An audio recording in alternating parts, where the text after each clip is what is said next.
मटके में मुंह। एक बार की बात है, राजा कृष्णदेव राय को किसी बात पर तेनालीराम पर क्रोध आ गया।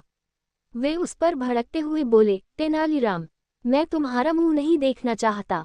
इसी क्षण यहाँ से चले जाओ और कभी अपना मुंह न दिखाना, अन्यथा सौ कोड़े लगवाऊंगा। तेनालीराम क्या करते, अपना सा मुंह लेकर चले गए। समझ गए थे कि सब राजगुरु का किया धरा है, जिन्होंने ईर्ष्यावश किसी बात पर महाराज को भड़काया है। अगले दिन दरबार लगा तो तेनालीराम फिर महल पहुंच गए। उसे वहां देख राजगुरु महाराज के पास कक्ष में जा पहुंचे और बोले, महाराज देखिए तेनालीराम की उद्दंडता, उसने आपके आदेश की अवहेलना की है। क्यों, क्या किया उसने? महाराज ने चकित होकर पूछा। महाराज, आपने उससे कहा था कि अपना मुंह मत दिखाना, फिर भी वह दरबार में उपस्थित हो गया है। ये सुनकर महाराज क्रोधित हो गए। उन्होंने सोच लिया कि तेनालीराम को इस उद्दंडता के दंड स्वरूप कोड़े लगवाएंगे।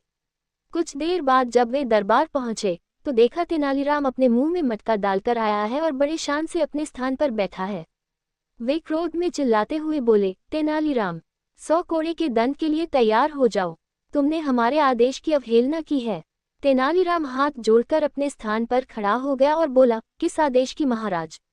हमने कहा था तुमसे कि अपना मुंह न दिखाना, फिर भी तुम हमारे सामने चले आए। आपके सामने आया हूं महाराज, किंतु मैंने अपना मुंह आपको नहीं दिखाया। क्या मेरा मुंह आपको दिख रहा है? कहीं मटका फूटा हुआ तो नहीं? कहकर तेनालीराम अपने मुंह पर ढके हुए मटके को छूकर देखने लगा। उसकी इस हरकत पर महाराज कृष्णदेव राय को हंसी आ गई और वे बोले, तेनालीराम, तुम्हारी बुद्धिमानी का कोई तोड़ नहीं। अब ऐसे में तुमसे कैसे कोई क्रोधित रह सकता है? ये मटका मुंह से निकाल लो और अपना स्थान ग्रहण करो।